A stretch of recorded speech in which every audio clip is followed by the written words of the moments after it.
गुजरातमधून पांढऱ्या कांद्याच्या निर्यातीला केंद्रानं परवानगी दिल्यावरून राऊतांनी मोदींवर टीका केली आहे। 2000 मेट्रिक टन गुजरातचा कांदा हा मुंबईच्या नावाशिवावरून परदेशात जाणार आहे।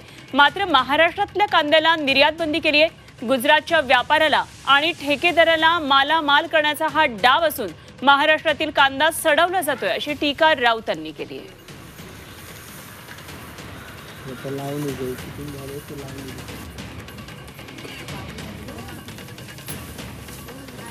2000 मेट्रिक टन गुजरातचा कांदा हा मुंबईच्याच नावासेवा पोर्टर्सवरून बरोबर ना परदेशात जाणार। ऐन निवडणुकीत गुजरातच्या व्यापाऱ्यांना आणि ठेकेदारांना मालामाल करण्याचा हा डाव आहे, ही लाच आहे। महाराष्ट्राचा कांदा हा सडतोय, सडवला जातोय, त्याला भाव नाही, तिथे तुम्ही निर्यात बंदी केली। शेतकऱ्यांना आमच्या 4 पैसे कांदा उत्पादक दूध उत्पादकांना मिळतोय म्हटल्यावर तुम्ही ताबडतोब निर्यात बंदी, ही बंदी, ती बंदी